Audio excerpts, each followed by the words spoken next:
Antibiyotik kanalına sen ne yapıyorsun ya? Teslim oluyor ya.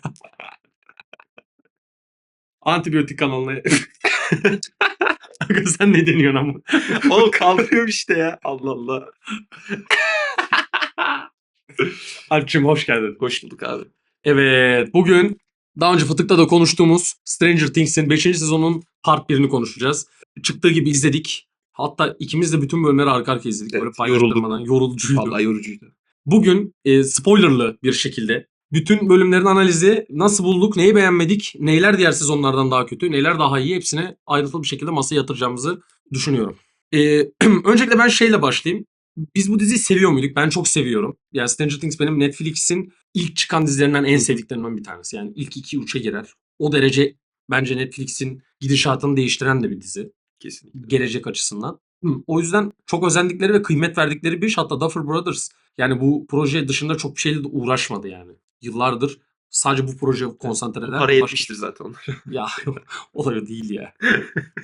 Hemen şeyden dem vuruyorum. Abi valla benim de sevdiğim bir diziydi. Ben geç başladım. Evet sen biraz Ben geç kaldın. 4'ün başlamasından önce hepsini izledim. 3 yıl olmuş onun bile üstüne. Ama onun bile üstüne evet 3 yıl geçmiş. Benim için de önemli bir dizi. Çünkü ben de 80'ler dönemlerini falan severim yani. Ve bunu da iyi kurtaran bir dizi. Bence Zaten de. herkesin sevme sebebi de o. Yani işte çocukların olması falan işte. Geçmiş olan özlemi vesaire. Bunları iyi yapıyordu dizi. Şu ana kadar. Alp biraz olumsuz geldi bugün. Ben Neyse daha sen da gir. olumluyum. Ya şimdi ben de dediğim gibi bence çok önemli bir dizi. Biz sanırım ortak olarak en çok 4. sezonu seviyoruz. Evet.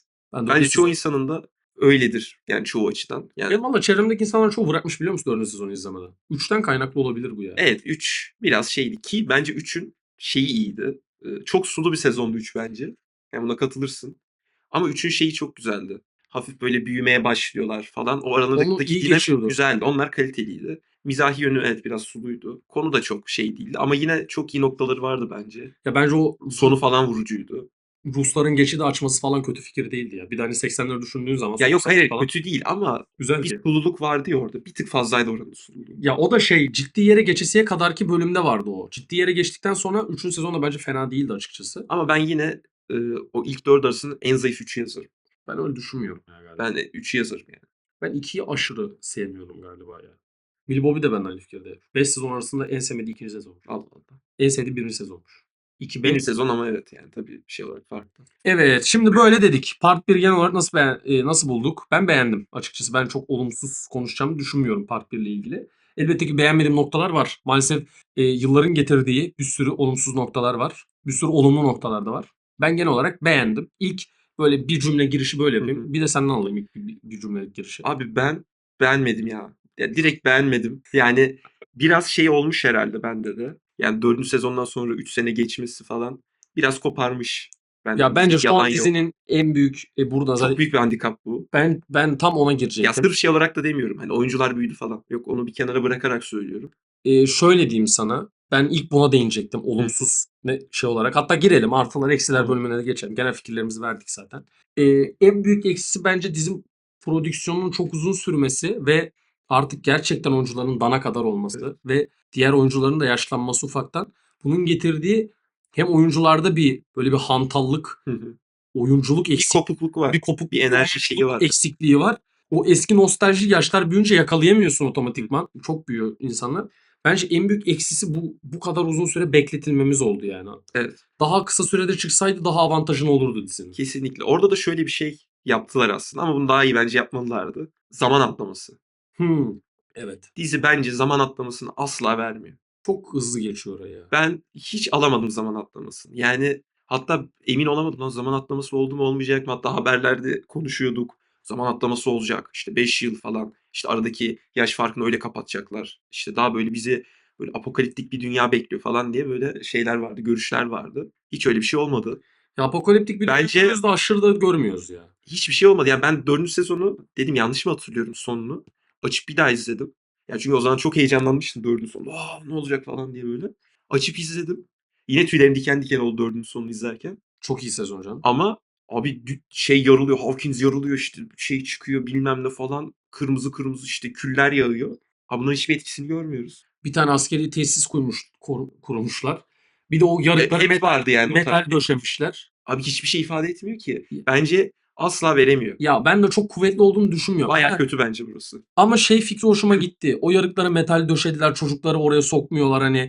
Bir O ayrı kontrol bir şey. var. Bak o şey hoşuma gitti. Ama dediğin gibi keşke Hawkins'in durumu daha da kötü olsaydı. Yani böyle şey gibi. Sanki 28 yıl sonra da bir ada vardı da Anladım. Hawkins o adaymış gibi Hı. yapmışlar. Ben çok beğenmedim ki 28 yıl sonra da veba oluyor. Burada veba olmuyor yani. O şey patlıyor artık. Hani daha ciddi bir şey görebilirdik diye Evet. düşünüyorum ben de. Yani o etkiyi hiç vermiyor. Ya böyle 5-10 dakikalık bir sekans bayağı tatmin ederdi. Ya da dizinin geneline yayılan bir durum olsaydı bu sezon için daha iyi olurdu bence.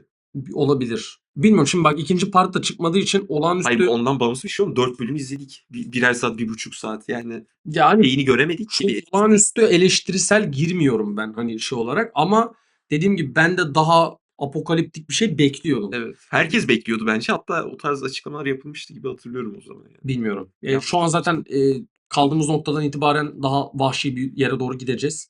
Bu arada ben beğenmediğim iki eksiği zaten Hı. söyledik. Sanırım iki eksik daha var. Bir tanesi dediğim gibi bu yıl atlamasıydı. Biri bu apokaliptik dünyanın aşırı da apokaliptik aktarılmamasıydı. Üçüncü olan Noah Schnapp mıydı? Şınap evet. Reis sen oyunculuğu unutmuşsun. Yani O 4'te de iyi değildi zaten.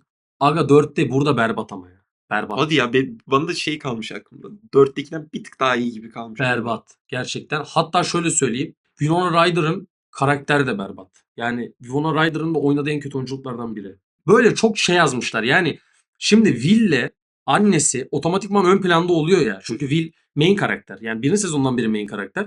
Annesi de otomatikman onun koruyucu ebeveyni olarak durduğu için o da main bir karakter. Şimdi bunu böyle olduğu için bu ikisinin arasında çok diyalog geçiyor. Şimdi Noah zaten kötü oynuyor. Çocuk istemsiz bayağı kötü oynuyor. Vivona abla da böyle bir şeyi abartmış yani. Böyle hani yorulmuş saf salak insan rolünü oynuyor ya böyle hani hafif işte bir Ya hep öyleydi zaten. Evet. ama abi sonuç olarak o kadın karakterin artık görmüş geçirmiş. Canavarlara baltayla saldırmış. Heh, bak Ucuna güzel sarılıp yere oradan buralara değil. atlamış. İşte savaşmış, dövüşmüş. Hani bir bu saf salak karakterli artık birazcık bitebilir yani. Abi burada şuna girecektim. Bak bunu hazır demişken. Bence şey Pardon aga ya. yok bazen diyecektim. Bence olunca ben de Bu dediğin bence şuna da çıkıyor biraz. Dizi bazı açılardan sürekli sıfırlanıyor gibi her sezon. Anladın mı? Ya hayır aynı şey. Son geliyor. Hep aynı tepkiler. Aynı baştan başlama işi Hep var ya. böyle bir şeyler sıfırlanıyor böyle. Bir şeyleri ilk defa görüyormuşuz gibi oluyor. Ama devam ettirmesi gereken ne bileyim karakter ilişkilerinin dramatik şeyleri de devam ettirmiyor bazen. Bence bak diğer sezonlar bunu iyi yapıyordu. Gerçekten iyi Burada yapıyordu. bence şeyin de etkisi var. Yani 3 sene Kopmuş abi insanlar. Gerçekten kopmuş. evet ve biz de koptuk. Yani baştan oturup 4 sezonu izlemedik yani. Recap. Bazı Peki bölümlerin... nereye kadar? 3 dakika 4 dakika bir şey. Hayır ifade abi bazı etmiyor yani. bölümlerin belli kısımlarını izliyorsun. Ona bakıyorum buna bakıyorum. Bayağı vakit ayırdım yani. Ya tabii ki ama yine de koptuk yani. Bundan. Tabii ki Kopuyorsun canım yani. ben de koptum. Ona bir şey demiyorum. Ama bu ikisinin dinamik olarak çok yerde bulunması birazcık düşürüyor. Çünkü ikisi de çok ana karakter ve Will artık tamamen ana karakter olacak. Yani 4. bölümde artık Vecna'nın da birazcık açıklamasıyla beraber o Will'in işte hep dışlanan, hep işte zayıf karakter olduğu için seçilme motivasyonunu anlatıyor bize birazcık. Bununla beraber ana karakterin artık şahı falan olacak yani. Hatta şöyle söyleyeyim Final Fight Will Vecna falan olacak gibi duruyor yani. Bu maalesef kötü etkili. Onun dışında bak Mike'ın karakteri. Mike toparlamış abi. Geri kalan Nancy, Steve zaten inanılmaz oynuyor. Evet, onlar Diğer zaten- çocuğun adı neydi? Yine unuttuk. Dustin. Ha Dustin'i oynayan. Hepsi çok iyi bak. Hepsini çok beğendim bu sezon. Herhangi bir problem yok. Oyunculuk açısından bir sorun yok yani. İnsanların abarttığı kadar falan bir sorun yok. Sadece Kız kardeş. Holly'yi değiştirmişler. Evet. Değiştirmiş. İyi olmuş. Kız bayağı hani role adapte duruyor. Ben hatta Holly'yi unutmuşum yani. Evet ben de unutmuştum vallahi. Bakınca hatırladım. 4. ve benim kızdığım tek nokta abi 3 tane sahne var ki 2-3 tane sahne. Ya abi bu post prodüksiyonu bu VFX efektle bu CGI olmaz abi. Hangi sahneler var? Steve ile şeyden yukarı çıkıyor. Heh, aynısını ben de dedim abi. Berbat sahne. Rezalet gözüküyor. Hiç böyle gerçekçi bir sahne de değil. İkinci sahne Will önde konuşma yapıyor. Arkadaki şey o garaj çakma gibi duruyor. Işıklandırma problemi var orada da. Ama galiba ona herhalde. dikkat etmedim. O da çok kötü gözüküyor. Ama yani bu artık sezonlarda her bölümde 1,5 saatken kabul edilebilir bir şey değil ya. Evet bence de efektlerde bir tutarsızlık var. 4. bölümde güzel gözükürken Vecna'nın geldiği kısımlar. Onu öveceğim ben de. Kalan bazı yerler kötü gözüküyor. Ne bileyim işte şeyin Eleven'ın parkur yaptığı kısımlar falan. O da çok kötü gözüküyor. Çok kötü gözüküyor abi. Bir zıplıyor böyle. İnanılmaz bir fizik şeyi var orada. Anladın mı? Ondan sonra Pardon. Aklıma geldi. oğlum ilk sezonda da öyle Şeyde vardı ya gözüküyor. fizikte atış soruları. Evet O gerçekten da berbat ya, hiç sumutluk yok ya. 5 haşkarı. Ya onun dışında bence hani sırf efektlerde de değil. Hani onlara binaen Film açısından da bir Heh. saçmalık var ara ara. bence çok kötüydü bak. İlk o geldi aklıma. Bayağı da aklımda kalmıştı. Spoiler tabii ki burası. Demogorgon şeye saldırdığında Wheeler'lara Taktis'lere. aynen. Aynen. Abi o sahne ne kadar kötü çekilmiş ya. Niye slow motion var? Abi slow motion, arkada bir müzik, herkes aa yapıyor falan. Ne gerek Bana var? mı kötü gözüktü orası? Bak bana o kadar kötü gözükmedi de slow şey dedim. Abi açıp izleyelim birazdan. Bak hayır, Ha. ben şey dedim orada. Slow motion bu kadar olmasa da olurmuş. Tam pençe yapıştırdığı yerde bir slow motion okey. Sahneye kat giriyor. Ay bir şey olacak mı lan? Ne olacak tabii. Vuracak işte kadına. Kadın öldürecek hali yok şeyle. Şarapla. Şarap şişesinin kırık tarafıyla. Ki bak o da başka bir şey çıkıyor. Ulan onunla yapıyor. Yaralıyor bunu. Tamam mı? Bayağı yaralıyor yani kan akıyor falan. Hatta takip ediyorlar ya. Evet, güzel orası. Tamam. Takip ediyorlar. 4. bölümde taramalıyla tarıyorlar. Hiçbir şey olmuyor bunlara. Oluyor da az oluyor.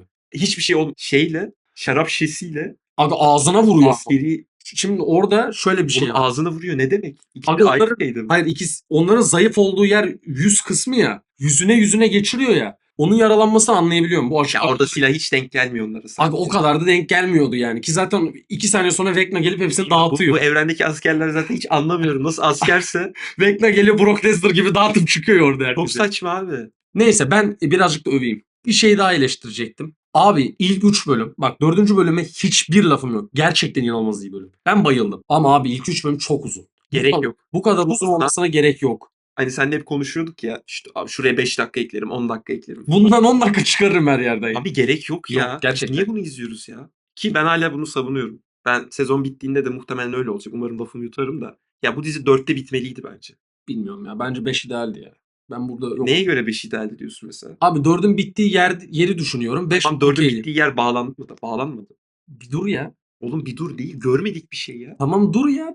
1 saat 40 dakikalık 3 bölüm daha izleyeceksin. Dur ya. Hayır bak sonu bağlanmadı derken o dünyanın getirdiği durum falan bağlanmadı oğlum. Ya tamam ama sonuç olarak olay örgüsü devam ediyor. Bir bağlılık var yani. Öyle o son derece kopuk da değil yani. Ama uzatılma olduğu çok belli abi. Ki şöyle bir şey var. Ya Ben o kadar sonuçta- uzatılma olduğunu düşünmüyorum. Bak sadece Hı. benim oradaki eleştirim şuydu. Yani şey olarak anlaşılmayayım. Apokaliptik olarak verileceğini söyleyip bize apokaliptik olarak verilmemesi problem. Onun dışında abi şehir bir tamirata uğramış, okey. Olabilir yani. Onların getirdiği çözümü berbat hale getirmiyor. İyi mi? Ama bir çözüm var. Bir devam var yani. Bir olay örgüsü var. Bir bütünlük var. Burada bence bir problem yok. Asıl şu an en kritik yere geçiyoruz. Çünkü abi 4. bölüm Stranger Things'te izlediğim bölümlerin iyi yapan bölümler gibi. Yani şöyle söyleyeyim. İyi olan bölümlerin hepsinde olan bütün iyi özellikler 4'te var. Ne var abi? Epik. Acayip epik. Film gibi hissettim. Tamam. İkincisi acayip bir aksiyon var. O sonundaki aksiyona ben bayıldım. Bence Stranger Things'i en iyi yapan şey aksiyon değildi abi hiçbir zaman. Hayır. Oradaki iyi diyorum ya. Ben seviyordum Stranger Things'teki aksiyonu. Hayır ben de seviyordum ama bence asla ön planda olan şey o değildi abi. Her karaktere aşağı yukarı eşit ekran süresiyle beraber hepsinin o son bölümdeki etki ağırlığı aynı. O oradan onu yapıyor, oradan onu yapıyor. O tatlı çocuk bir görev yapıyorlar. O çocuk orada iyi kurtarıyor, iyi de oyunculuk oynuyor. Orada işte su patlıyor. Onları yaparken askerler geliyor, askerler yakalıyor bunları götürürken işte Vecna geliyor falan. Bu gerçekten iyi yazılmış. Bak 4. bölüm harbiden bir Stranger Things bölümü. Tam ara sezon final bölümü gibi. Vecna geliyor, yarım yamalak bir villa anlatım yapıyor. Onu küçümseyip siktirip gidiyor. Niye geliyor niye gidiyor abi? Abi orada işte Will'i küçümsüyor yani. Ben onu çok hissettim. Bu ne oğlum böyle plan mı oldu böyle düşünüyor orada böyle şey. Hayır oğlum bir de şeyler hani gidip oradaki askeri tesisin mahvediyor yani. Hawkins'i koruyan tek şeyi yok ediyor, öyle düşün. Şu an hiçbir şey korumuyor Hawkins'i. Öyle düşün Yani yani. çok koruyorlardı da sanki. Ya agacım böyle bakarsan gibi dizi her sezon aynı şeyi Abi istiyoruz. değil ama zaten yani. Öyle Tamam, düşünmüyorum benim zaten yani. beğendiğim kısım hiçbir zaman bunlar değildi yani. Bunlar her zaman zayıftı bence. Ben- Benim beğendiğim kısım şuydu ve bence bu sezon hiç bulamadım ben onu. Yani karakterler arasındaki dinamikler Gayet iyi ya. bana zayıf geldi öbür Abi bir sezonlara tek Will kıyasla. kötü abi. Will ve annesi çok kötü. Yani güzeldi. Robin'le Will arasındaki diyaloglar güzeldi. Ki 4. Will'in en iyi okuduğu diyaloglar oradaydı zaten. 4. bölümün en iyi sahnesi de bence Will güçlerini kazanmadan önce bir flashback görüyoruz ya. Evet o bayağı iyi sahne. Bak bence Stranger Things yapan şey oydu her zaman. Anladın mı? Yani aksiyonu falan filan onlar tıraştı yani. Abi yok öyle deme ya. Epiklik 3. sezonun final bölümü falan. O epiklik her zaman Stranger Things'te vardı abi. Tamam ama bak o neden de vardı. birileri ölme riski oluyor, şey Abi oluyor sonuç olarak falan. burada da olabilir. Yani Will kriz geçiriyor. Ölebilirdi orada yani. Tamam, Push Will'in ediyorsun annesini ya. neden öldürmedi? Ne? Will'in annesini neden öldürmedi? İşte bilmiyorum. Ben Will'i küçümsediğini düşünüyorum. Bu benim kendi yorumum.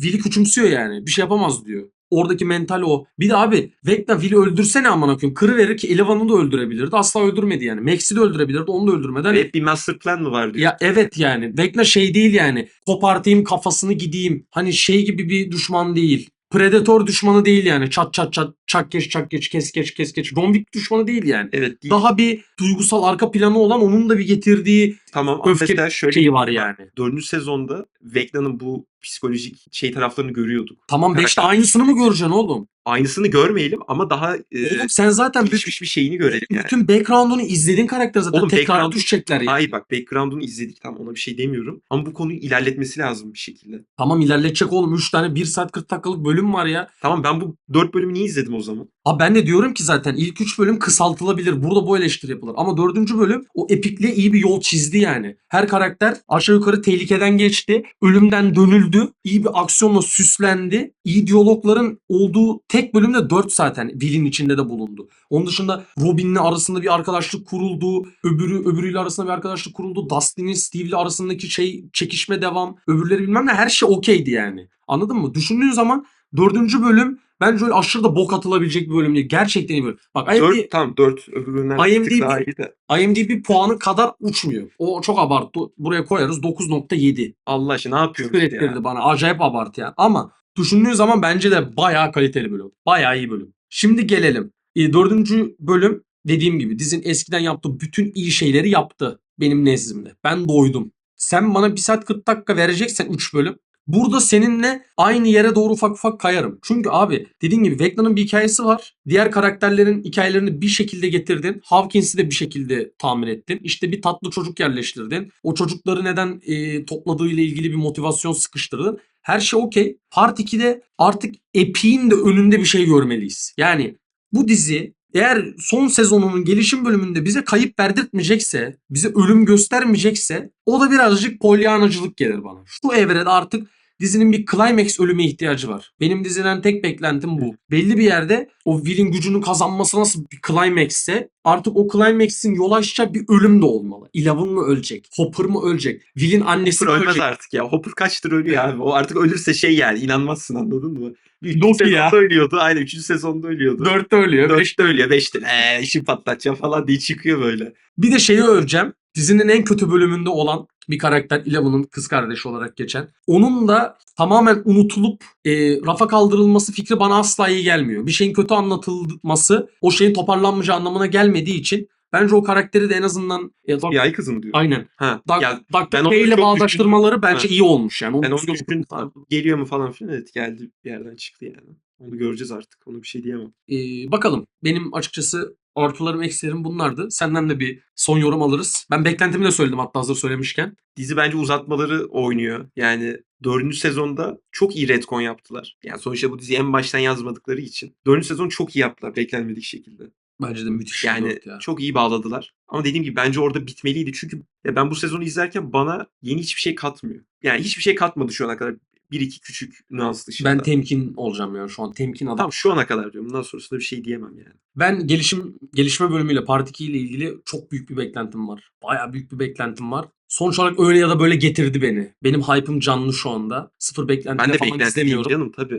Hani sen kadar beğenmediğimi de söyleyemem yani. Ben beğendim gayet. 4. bölüm beni hayata bağladı bununla ilgili. Umarım iyi devam eder şahsi açımdan. Benim en sevdiğim dizilerden biri. Yani sonuç olarak Netflix'i düşündüğümüzde ilk başta abi ne vardı? Orange is the Black vardı. Stranger Things vardı. House of Cards vardı. Bunlar vardı yani. Başka işte Altered Carbon'un Evet, sezon 1'i vardı. Dark vardı. Bunlar vardı yani. Bunların hepsi arasında bitmeyen nadirlerden bir tanesi. Hatta bir tek Stranger Things kaldı. Evet. O yüzden bence çok sağlam bir final hak ediyor. Çok sağlam. Böyle bizi sarsacak. Her izlediğinde Allah'ım vay anasını diyebileceğim bir son. Hatta şöyle bir Ha bir de şöyle devam ettirsen. sadece şunu ekleyeceğim. 4. sezonla tekrar kıyaslıyorum. 4. sezonun ilk kısmıyla. Yani 4. sezonun ilk kısmındaki işte karakter gelişimleri olsun, işte plotun gelişmesi olsun. 5. sezon ilk kısmında asla yok. Bir kere 4. sezon çok iyi açılıyordu abi. Ve bize yeni karakterler de tanıtıyordu. Burada yeni karakter de yok. Var bir işte o tatlış çocuk var. Neydi onun adı ya? Tombiş yanaklı. Ya Derek. Ha, Derek. Ha. O mesela ben çok beğendim onun karakterini. Hayır ama şimdi mesela Eddie gibi bir şey yok, anladın mı? Abi Eddie'nin eksikliği çok hissediliyor. Eddie bence. müthiş Ya bir Eddie ekler dizideki değil. en iyi karakterlerden biriydi. Yani ilk üçümü alır yani gerçekten. Onun dışında Max'in abisi falan da manyak karakter. O da Evet, yok. o da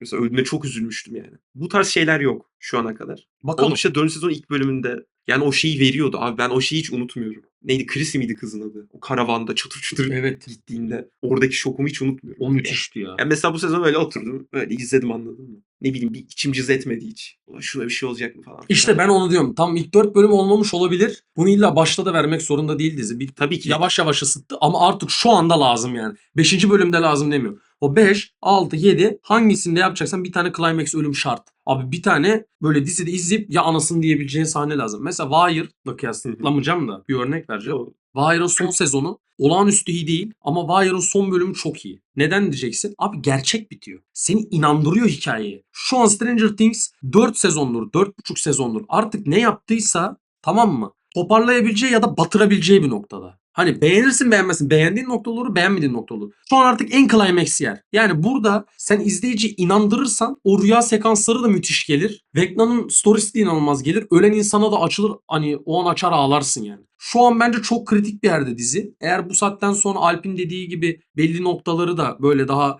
dizginleyip daha düzgün yapmazlarsa tabii ki benim için de hayal kırıklığına doğru gider. Ama ben beğendim ilk kısmı kısaca. Upside Down'la normal dünya arasındaki zaman ilişkisi, paralel evren ve Mike'ın da filmin içerisinde bir kitaptan dolayı Evet. bahsettiği zaman yolculuğu muhabbeti. Abi bir dakika önce şunu. Abi o kitabı çok saçma görmüyor mu? Sen o sahneye dikkat ettin mi? Bak, anladın değil mi? Yürüyor koridorda. Yürürken sola bakıyor. Kitap da şeydi ama tabii. Odanın öbür tarafında, karanlık odanın Sen masanın takılacak üstünde. yer aramışsın gibi geldi bana. Yemin ederim açarım şimdi o sahneyi. Şimdi açayım mı? Hayır ama. Hayır, zaman kaybı yani şu anda. Zaman kaybı değil oğlum. Değindim işte öyle. Neyse. Aynen, ilk onu gördükten sonra ben de onu düşündüm. Sonra dedim ki Allah, girmesek mi zaman işlerine? Aynen. Yani değil mi? Hani Aynı noktadayım bunda ya. girmesek mi ya? Hani Bak ben Upside Down'la normal dünya arasındaki bu işte Upside Down normal dünyanın paralel evren versiyonuymuş gibi bir şeye bağlanacaksa okeyim. bak, Ama bence öyle bir şey olması okey de olur, mantıklı da olur. hani onunken işte Max'in bulunduğu yer atıyorum sıfır noktası. Üst taraf dünya, alt taraf işte Upside Aynen Down böyle bunlar bir şey düşünüp hatta son bölümün ismine baktık. Dedik doğru mu hatırlıyoruz? Right side up. up. Hani Aynen. şöyle bir çark etme durumu falan. Hani bir şeyler mi olacak? Ama benim korktuğum şey bu değil. Benim korktuğum şey şu. Nasıl işleneceği mi? Hayır. Vecna'yı yenmek için zaman yolculuğuna girerlerse Avengers Endgame gibi o zaman bayağı sarmaz beni yani. Bayağı sarmaz. Ve Epic, şöyle de bir şey var. epic olacağız diye basalım time travel işi gerçekten bıktadır. Çünkü aynı şeyin bir benzerini Loki 2. sezonda yapmıştık ki orada yemiştik. Orada iyiydi ama. Ha bak orada Orada iyi. güzeldi. Ama hani artık çok... Ve orada şöyle bir durum var. Pardon, lafını böldüm. Böl böl. Orada duygusal bir şeyi de katıyordu. Tabii ki. Ya orada Kopya dramatik muhabbeti bir vardı ya. durum vardı ve gerçekten oradan kapıyordu. Hani burada hadi öyle bitirelim deyip yapmaları Batırmaları lazım burada artık. şey olur yani. Hani bir şey dokundurmaları lazım. Abi bu Upside Down'u açıklayacağız muhabbetini Duffer Brothers eğer tamamen time travel mevzusuna işte bütün şeyi zaman yolculuğu işte zaman aktarımı farklı paralel evrenler işte o tarz bir şeye çevireceklerse işi tırt olur bence. Ya bir kere Monster Horror Teenage Drama dizisinde time travel'a gerek de yok gibi sanki. Bence de gerek yok ya. Vallahi bence de yok. Abi Vecna zaten çok iyi kurgulanmış bir kötü karakter ve hazır onun kendi bir dünyası var ve adam üst dünyanın onu kabul etmemesinden dolayı müthiş bir öfkeye sahip. Zaten yeterince motivasyonu falan her şey hazır yani. Üstüne sen bir de ulan şu Vecna'yı yenmek için bir de geri dönelim. İşte Henry Vecna olmasın falan. Aman Allah'ım berbat olur bak. Gerçekten çok Evet, kötü. gerçekten berbat olur ya. Şu ana kadar dizide de hiç yani buna Hiçbir ithafen bir şey gördük mü? bu yılda hiç yok. Değil mi? Build up hiç, yani belki hatırlamıyoruzdur diyeceğim ama hiç hani hatırlamıyorum. Bence de dizide Bence riskli hareket. Bence gerek de yok. Hiç lüzumu yok. Bir amaca yönelik bir şey olmaz gibi. Belki öyle bir şekilde anlatırlar ki deriz vay anasını iyi bir time travel şeyi daha izledik. Bu da işte şeyimize geçti deriz. Onu ben bilemem. Ama ben iyi anlatabileceklerini de hiç düşünmüyorum yani. Ben Sıfır. de Hiç ihtimalim yok yani. Sıfır. O yüzden bilmiyorum anan olmaya. Peki dur. Ha sorunu sor pardon ben Onu söyle. kapatıyorum. Will ahırda o gördüğü şekli çizmişti ya. Kırmızı bir boyayla. Evet. Şeye benziyordu. Öğretmeninin Erika dersteyken anlattığı Tam o o da işte Einstein Rosenbridge'in o şeyine time travel, benziyordu. o da direkt. Aynen hani Hatta o Rose Bridge şeyi birebir Endgame'de var. Tony Stark ya yapıyor o ya. tamam o zaten genel o tamam. Onda, yani gerçek hayatta Birebir çok yani. hafta bulunması teoriye okey de hani Will mi yol açacak buna bakalım. Umarım o şeye girmezler. Zaten. O yola girmezler Ya da umarım. Erika yapıyor zaman makinesi. O çok zeki falan değil. Nasıl? Shuri şeyi. Shuri aynen. Abi Erika yapmasın ya. O bayağı kötü olur bak. Var ya. O feci kötü olur yani. Çok komik oldu. Onun da konuşmasıyla dipshit. The time machine.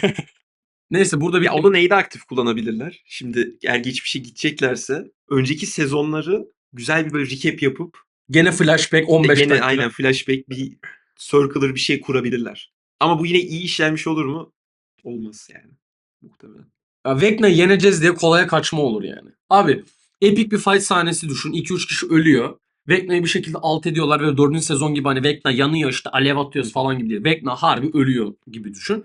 Ve ekibin kayıpları oluyor. Kasabada kayıplar oluyor. Duygusal bir son. Herkes hayatını düzene koymaya çalışırken hayatın acılığını da içinde hissediyor. Bitti gitti oğlum, bu ya, bu teenage drama abi. Bayağı bildiğin kasaba draması. Kasaba toparlamaya çalışır. Vecna'yı yenerler. Zeki bir plan tabii etrafında. Vecna ölür. Upside Down açıklanır. Upside Down kalır ya da yok olur. Bilmem, onu artık dizinin kendi tercihi. Biter. Yok işte Will'i durdurak da o işte, Gerçek dünyayı upside down'a taşıma falan. Öyle saçma sapan. üstü o boş kalıyor. Kendisi. Vallahi Neyse. bilmiyorum. Arkadaşlar izlediğiniz için teşekkür ederiz. Umarım izlersiniz buraya kadar. Biz burada biraz cıvıttık çünkü berbat yani. Erika'nın falan time travel yaptığı senaryo. Bir de o duvar muhabbeti var. Evet, onda da Dustin Aynen o cebirsel olarak açıklıyor. Çembersel hareket. Onunla ben neye yol açacağını hiç emin değilim yani. ben de emin değilim. Ama o şeyin ortası falan dediler. Çok da teori üretilecek bir şey yok gibi ya. Hani biraz bağlamak isterlerse bağlarlar yani. Zaman yolculuğu yok be Göreceğiz. Alp'im. Bir aya göreceğiz. Görüşürüz. Bay bay.